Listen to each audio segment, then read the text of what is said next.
বিসমিল্লাহির রহমানির রহিম।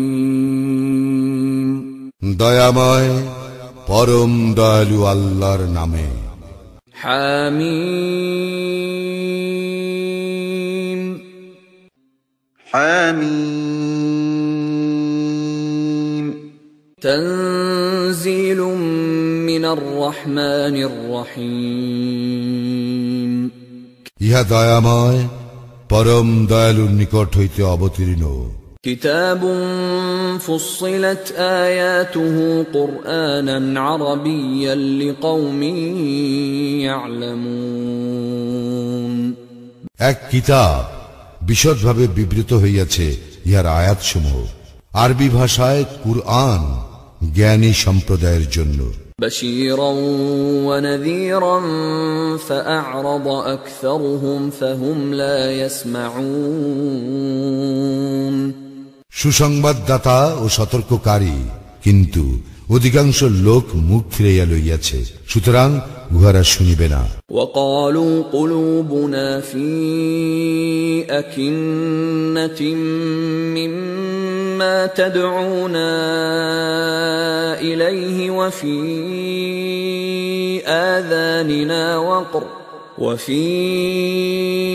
آذاننا وقر ومن بيننا وبينك حجاب فاعمل إننا عاملون। উহারা বলে, তুমি যাহার প্রতি আমাদেরকে আহ্বান করিতেছ সে বিষয়ে আমাদের অন্তর আবরণে আচ্ছাদিত, আমাদের কর্ণে আছে বধিরতা এবং তোমার ও আমাদের মধ্যে আছে অন্তরাল, সুতরাং তুমি তোমার কাজ করো এবং আমরা আমাদের কাজ করি। قل إنما أنا بشر مثلكم يوحى إلي أنما إلهكم إله واحد فاستقيموا إليه واستغفروه وويل للمشركين। বলো, আমি তো তোমাদের মতো একজন মানুষই। আমার প্রতি ওই হয় যে তোমাদের ইলাহ একমাত্র ইলাহ, অতএব তোমরা তাহারই পথ দৃঢ়ভাবে অবলম্বন করো এবং তাহারই নিকট ক্ষমা প্রার্থনা করো দুর্ভোগ অংশীবাদীদের জন্য। الذين لا يؤتون الزكاة وهم بالآخرة هم كافرون। যাহারা যাকাত প্রদান করে না এবং উহারা আখিরাতেও অবিশ্বাসী। إن الذين آمنوا وعملوا الصالحات لهم أجر غير ممنون। যাহারা ঈমান আনে ও সৎকর্ম করে তাহাদের জন্য রহিয়াছে নিরবিচ্ছিন্ন পুরস্কার। قل أئنكم لتكفرون بالذي خلق الأرض في يومين وتجعلون له أندادا ذلك رب العالمين। বলো, তোমরা কি তাহাকে অস্বীকার করিবেই যিনি পৃথিবী সৃষ্টি করিয়াছেন 2 দিনে, এবং তোমরা কি তাহার সমকক্ষ দাঁড় করাইতেছ? তিনি তো জগৎ সমূহের প্রতিপালক। وجعل فيها رواسي من فوقها وبارك فيها وقدر فيها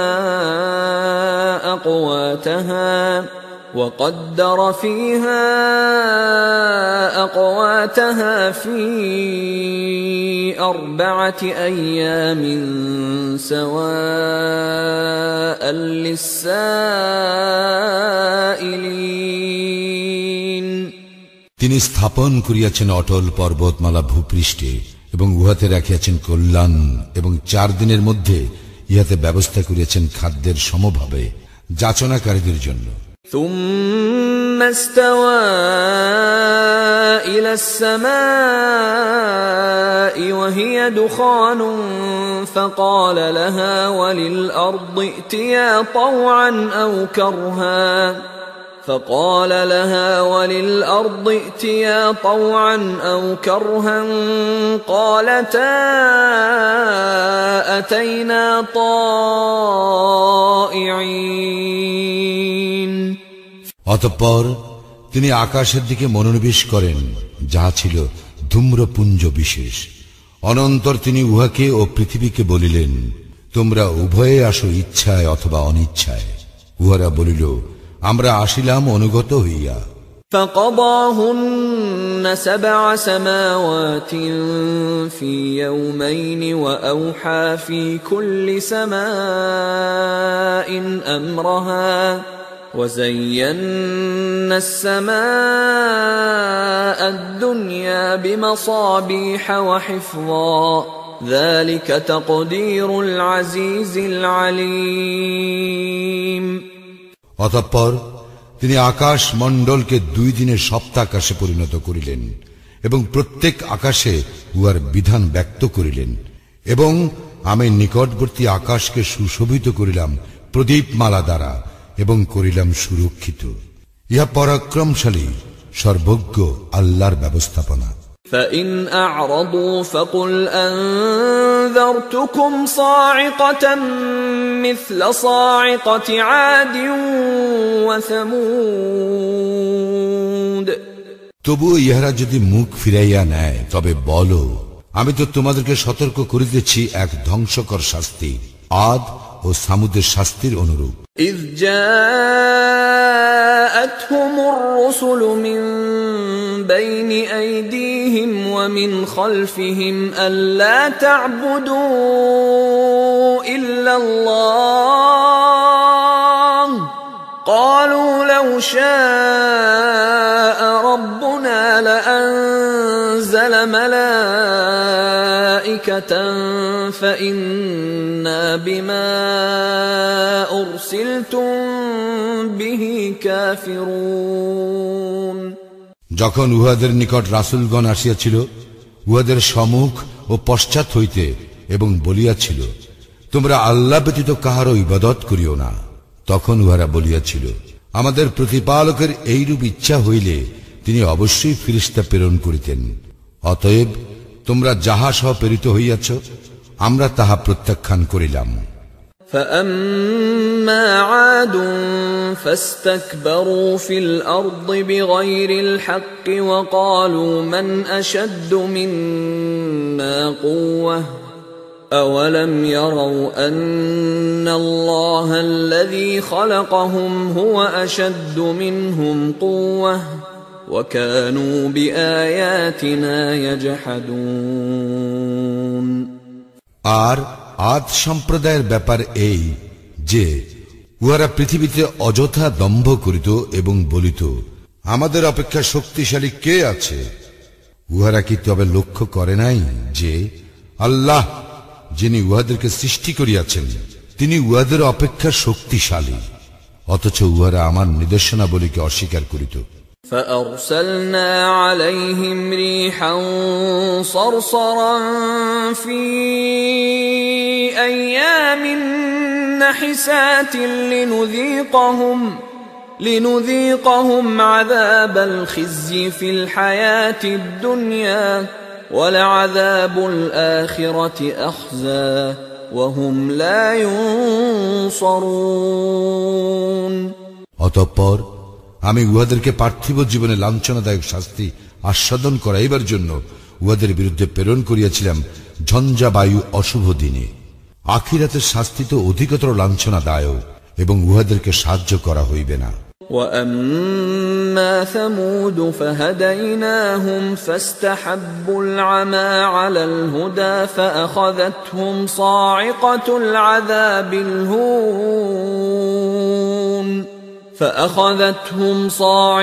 الْعَذَابِ الْهُونِ بِمَا كَانُوا يَكْسِبُونَ।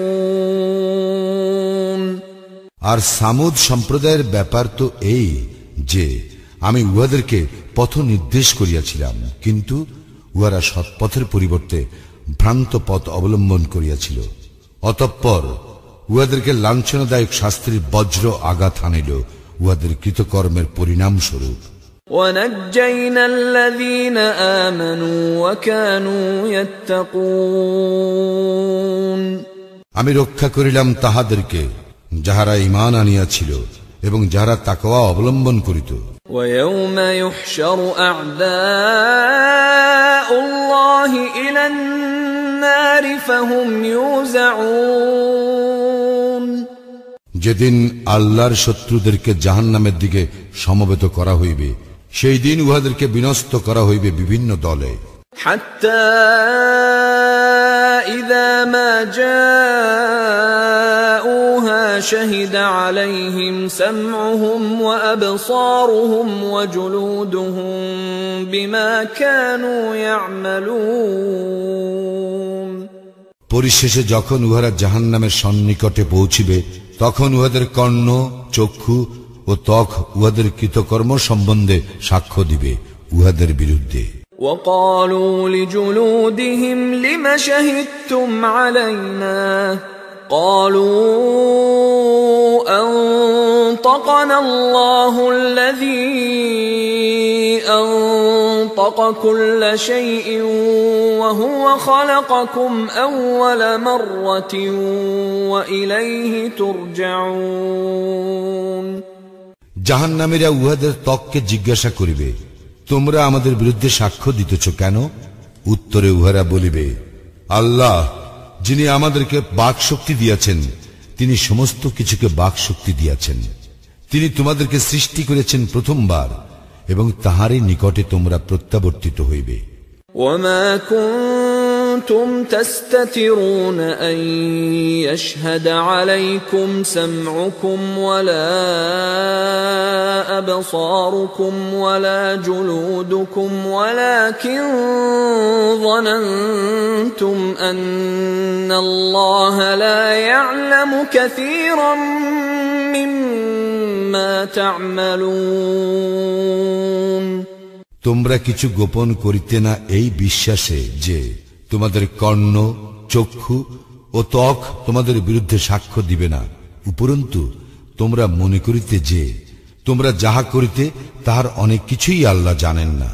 وذلكم ظنكم الذي ظننتم بربكم أرداكم فأصبحتم من الخاسرين তোমাদের প্রতিপালক সম্বন্ধে তোমাদের এই ধারণাই তোমাদের ধ্বংস আনিয়াছে, ফলে তোমরা হইয়াছ ক্ষতিগ্রস্ত। فإن يصبروا فالنار مثوى لهم وإن يستعتبوا فما هم من المعتبين এখন উহারা ধৈর্য ধারণ করিল জাহান্নামই হইবে উহাদের আবাস, এবং উহারা অনুগ্রহ চাহিল উহারা অনুগ্রহ প্রাপ্ত হইবে না। وقيضنا لهم قرناء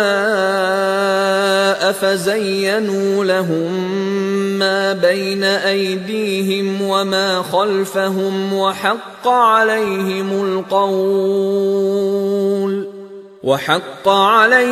القول في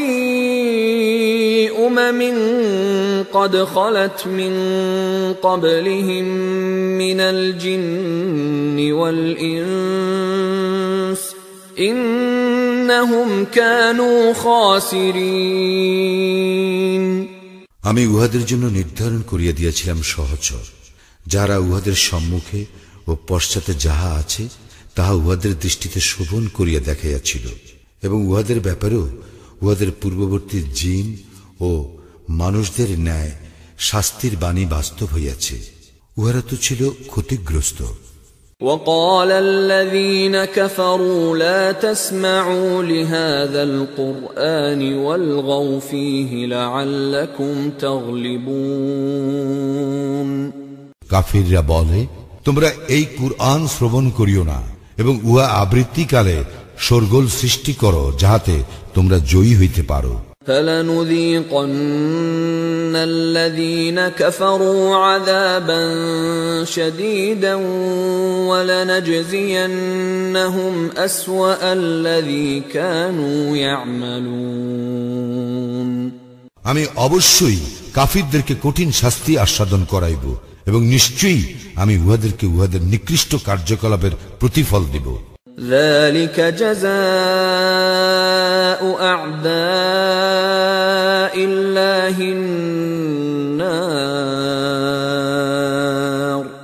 لهم فيها دار الخلد جزاء بما كانوا بآياتنا يجحدون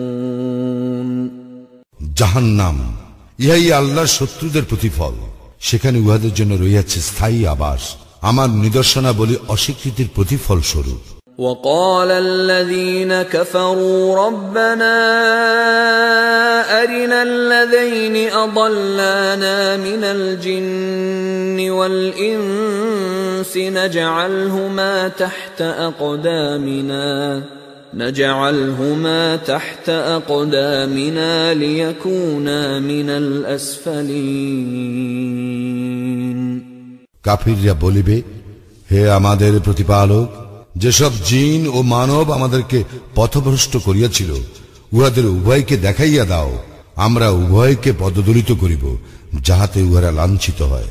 إن الذين قالوا ربنا الله ثم استقاموا تتنزل عليهم الملائكة ألا تخافوا ولا تحزنوا وأبشروا بالجنة التي كنتم توعدون যাহারা বলে আমাদের প্রতিপালক আল্লাহ, অতঃপর অবিচলিত থাকে, তাহাদের নিকট অবতীর্ণ হয় ফেরেশতা এবং বলে, তোমরা ভীত হইও না, চিন্তিত হইও না, এবং তোমাদেরকে যে জান্নাতের প্রতিশ্রুতি দেওয়া হয়েছিল তাহার জন্য আনন্দিত হও। نحن أولياؤكم في الحياة الدنيا وفي الآخرة ولكم فيها ما تشتهي أنفسكم ولكم فيها ما تدعون আমরাই তোমাদের বন্ধু দুনিয়ার জীবনে ও আখিরাতে, সেখানে তোমাদের জন্য রয়েছে যাহা কিছু তোমাদের মন চায় এবং সেখানে তোমাদের জন্য রয়েছে যাহা তোমরা ফরমায়েশ করো। নুজুলাম মিন গফুরির রহিম, ইহা ক্ষমাশীল পরম দয়ালু আল্লাহর পক্ষ হইতে আপ্যায়ন। ومن أحسن قولا ممن دعا إلى الله وعمل صالحا وقال إنني من المسلمين কথায় কে উত্তম ওই ব্যক্তি অপেক্ষা যে আল্লাহর প্রতি মানুষকে আহ্বান করে, সৎকর্ম করে এবং বলে, আমি তো অনুগতদের অন্তর্ভুক্ত। ولا تستوي الحسنة ولا السيئة ادفع بالتي هي أحسن فإذا الذي بينك وبينه عداوة كأنه ولي حميم ভালো ও মন্দ সমান হইতে পারে না, মন্দ প্রতিহত করা উৎকৃষ্ট দ্বারা, ফলে তোমার সঙ্গে যাহার শত্রুতা আছে সে হইয়া যাইবে অন্তরঙ্গ বন্ধুর মতো। وما يلقاها إلا الذين صبروا وما يلقاها إلا ذو حظ عظيم এই গুণের অধিকারী করা হয় কেবল তাহাদেরকেই যাহারা ধৈর্যশীল, এই গুণের অধিকারী করা হয় কেবল তাহাদেরকেই যাহারা মহাভাগ্যবান। وَإِمَّا يَنزَغَنَّكَ مِنَ الشَّيْطَانِ نَزْغٌ فَاسْتَعِذْ بِاللَّهِ إِنَّهُ هُوَ السَّمِيعُ الْعَلِيمُ যদি শয়তানের কুমন্ত্রণা তোমাকে প্ররোচিত করে তবে আল্লাহর শরণ লইবে, তিনি তো সর্বশ্রোতা সর্বজ্ঞ। وَمِنْ آيَاتِهِ اللَّيْلُ وَالنَّهَارُ وَالشَّمْسُ وَالْقَمَرُ لا تسجدوا للشمس ولا للقمر واسجدوا لله الذي خلقهن إن كنتم إياه تعبدون তাহার নিদর্শনাবলীর মধ্যে রইয়াছে রজনী ও দিবস, সূর্য ও চন্দ্র। তোমরা সূর্যকে সিজদা করিও না, চন্দ্রকেও নয়, সিজদা করো আল্লাহকে, যিনি এইগুলি সৃষ্টি করিয়াছেন, যদি তোমরা প্রকৃতই তাহার ইবাদত করো। فإن استكبروا فالذين عند ربك يسبحون له بالليل والنهار وهم لا يسأمون উহারা অহংকার করিল, যাহারা তোমার প্রতিপালকের সান্নিধ্যে রইয়াছে, তাহারা তো দিবস ও রজনীতে তাহার পবিত্রতা ও মহিমা ঘোষণা করে এবং তাহারা ক্লান্তি বোধ করে না। ومن آياته أنك ترى الأرض خاشعة فإذا أنزلنا عليها الماء اهتزت وربت إن الذي أحياها لمحيي الموتى إنه على كل شيء قدير এবং তাহার একটি নিদর্শন এই যে তুমি ভূমিকে দেখিতে পাও শুষ্ক ঊষর, অতঃপর যখন আমি উহাতে বাড়ি বর্ষণ করি তখন উহা আন্দোলিত ও স্ফীত হয়।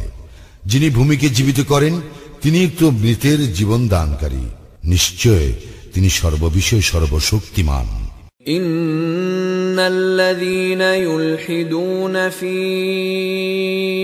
آياتنا لا يخفون علينا أفمن يلقى في النار خير أم من يأتي آمنا يوم القيامة اعملوا ما شئتم إنه بما تعملون بصير যাহারা আমার আয়াত সমূহকে বিকৃত করে তাহারা আমার অগোচর নয়। শ্রেষ্ঠ কে, যে ব্যক্তি জাহান্নামে নিক্ষিপ্ত হইবে সে, না যে কিয়ামত দিন নিরাপদে থাকিবে সে? তোমাদের যাহা ইচ্ছা করো, তোমরা যাহা করো তিনি তাহার সম্যক দ্রষ্টা।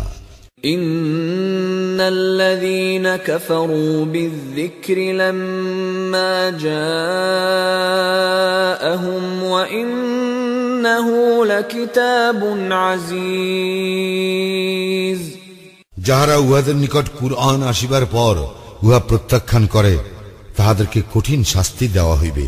ইহা অবশ্যই এক মহিমময় গ্রন্থ। لا يأتيه الباطل من بين يديه ولا من خلفه تنزيل من حكيم حميد কোন মিথ্যা ইহাতে অনুপ্রবেশ করিতে পারে না, অগ্র হইতেও নয়, পশ্চাৎ হইতেও নয়। ইহা প্রজ্ঞাময়, প্রশংসার্হ, আল্লাহর নিকট হইতে অবতীর্ণ। ما يقال لك إلا ما قد قيل للرسل من قبلك إن ربك لذو مغفرة وذو عقاب أليم তোমার সম্বন্ধে তো তাহাই বলা হয় যাহা বলা হইতো তোমার পূর্ববর্তী রাসূলগণ সম্পর্কে। তোমার প্রতিপালক অবশ্যই ক্ষমাশীল এবং কঠিন শাস্তিদাতা। ولو جعلناه قرآنا أعجميا لقالوا لولا فصلت آياته أعجمي وعربي قل هو للذين آمنوا هدى وشفاء والذين لا يؤمنون في آذانهم وقر وهو عليهم عمى أولئك ينادون من مكان بعيد আমি যদি আজমি ভাষায় কুরআন অবতীর্ণ করিতাম তবে উহারা অবশ্যই বলিত, ইহার আয়াতগুলি বিশদভাবে বিবৃত হয় নাই কেন? কি আশ্চর্য যে ইহার ভাষা আজমি, অথচ রাসূল আরবীয়। বলো, মুমিনদের জন্য ইহা পথ নির্দেশ ও ব্যাধির প্রতিকার, কিন্তু যাহারা অবিশ্বাসী তাহাদের কর্ণে রইয়াছে বধিরতা, এবং কুরআন হইবে ইহাদের জন্য অন্ধত্ব। ইহারা এমন যে ইহাদেরকে যেন আহ্বান করা হয় বহু দূর হইতে। وَلَقَدْ آتَيْنَا مُوسَى الْكِتَابَ فَاخْتُلِفَ فِيهِ وَلَوْلَا كَلِمَةٌ سَبَقَتْ مِنْ رَبِّكَ لَقُضِيَ بَيْنَهُمْ وَإِنَّهُمْ لَفِي شَكٍّ مِّنْهُ مُرِيبٍ। আমি তো মূসাকে কিতাব দিয়াছিলাম, অতঃপর ইহাতে মতভেদ ঘটিয়াছিল। তোমার প্রতিপালকের পক্ষ হইতে পূর্ব সিদ্ধান্ত না থাকিলে উহাদের মীমাংসা হইয়া যাইত। উহারা অবশ্যই ইহার সম্বন্ধে বিভ্রান্তিকর সন্দেহে রহিয়াছে। من عمل صالحا فلنفسه ومن أساء فعليها وما ربك بظلام للعبيد। যে সৎকর্ম করে সে নিজের কল্যাণের জন্যই উহা করে, এবং কেহ মন্দ কর্ম করিলে উহার প্রতিফল সেই ভোগ করিবে। তোমার প্রতিপালক তাহার বান্দাদের প্রতি জুলুম করেন না। إليه يرد علم الساعة وما تخرج من ثمرات من أكمامها وما تحمل من أنثى ولا تضع إلا بعلمه ويوم يناديهم أين شركائي قالوا آذناك ما منا من شهيد। কিয়ামতের জ্ঞান কেবল আল্লাহতেই ন্যস্ত। তাহারা অজ্ঞাতসারে কোনো ফল আবরণ হইতে বাহির হয় না, কোনো নারী গর্ভ ধারণ করে না এবং সন্তান প্রসব করে না। যেদিন আল্লাহ উহাদেরকে ডাকিয়া বলিবেন, আমার শরীকরা কোথায়, তখন উহারা বলিবে, আমরা আপনার নিকট নিবেদন করি যে এই ব্যাপারে আমরা কিছুই জানি না। وضل عنهم ما كانوا يدعون من قبل وظنوا ما لهم من محيص। পূর্বে উহারা যাহাদেরকে আহ্বান করিত তাহারা উধাও হইয়া যাইবে, এবং অংশীবাদীরা উপলব্ধি করিবে যে উহাদের নিষ্কৃতির কোনো উপায় নাই। لا يسأم الإنسان من دعاء الخير وإن مسه الشر فيئوس قنوط। মানুষ ধন সম্পদ প্রার্থনায় কোনো ক্লান্তি বোধ করে না, কিন্তু যখন তাহাকে দুঃখ দৈন্য স্পর্শ করে তখন সে নিরাশ ও হতাশ হইয়া পড়ে। وَلَئِنْ أَذَقْنَاهُ رَحْمَةً مِنَّا مِنْ بَعْدِ ضَرَّاءَ مَسَّتْهُ لَيَقُولَنَّ هَذَا لِي وَمَا أَظُنُّ السَّاعَةَ قَائِمَةً وَلَئِن رُّجِعْتُ إِلَى رَبِّي إِنَّ لِي عِندَهُ لَلْحُسْنَى فَلَنُنَبِّئَنَّ الَّذِينَ كَفَرُوا بِمَا عَمِلُوا وَلَنُذِيقَنَّهُم مِّنْ عَذَابٍ غَلِيظٍ। দুঃখ দৈন্য স্পর্শ করিবার পর যদি আমি তাহাকে অনুগ্রহ আস্বাদন করাই, তখন সে অবশ্যই বলিয়া থাকে, ইহা আমার প্রাপ্য, এবং আমি মনে করি না যে কিয়ামত সংঘটিত হইবে। আর আমি যদি আমার প্রতিপালকের নিকট প্রত্যাবর্তিত হইও, তাহার নিকট তো আমার জন্য কল্যাণই থাকিবে। আমি কাফিরদেরকে উহাদের কৃতকর্ম সম্বন্ধে অবশ্যই অবহিত করিব, এবং উহাদেরকে আস্বাদন করাইবই কঠোর শাস্তি। وَإِذَا أَنْعَمْنَا عَلَى الْإِنسَانِ أَعْرَضَ وَنَأَى بِجَانِبِهِ وَإِذَا مَسَّهُ الشَّرُّ فَذُو دُعَاءٍ عَرِيضٍ। যখন আমি মানুষের প্রতি অনুগ্রহ করি তখন সে মুখ ফিরাইয়া নেয় ও দূরে সরিয়া যায়, এবং তাহাকে অনিষ্ট স্পর্শ করিলে সে তখন দীর্ঘ প্রার্থনায় রত হয়। قل أرأيتم إن كان من عند الله ثم كفرتم به من أضل ممن هو في شقاق بعيد। বলো, তোমরা ভাবিয়া দেখিয়াছ কি, যদি এই কুরআন আল্লাহর নিকট হইতে অবতীর্ণ হইয়া থাকে আর তোমরা ইহা প্রত্যাখ্যান করো, তবে যে ব্যক্তি ঘোর বিরুদ্ধাচরণে লিপ্ত আছে তাহার অপেক্ষা অধিক বিভ্রান্ত আর কে? سنريهم آياتنا في الآفاق وفي أنفسهم حتى يتبين لهم أنه الحق أولم يكف بربك أنه على كل شيء شهيد। আমি উহাদের জন্য আমার নিদর্শনাবলী ব্যক্ত করিব বিশ্ব জগতে এবং উহাদের নিজেদের মধ্যে, ফলে উহাদের নিকট সুস্পষ্ট হইয়া উঠিবে যে উহাই সত্য। ইহা কি তোমার প্রতিপালক সম্পর্কে যথেষ্ট নয় যে তিনি সর্ববিষয়ে অবহিত? ألا إنهم في مرية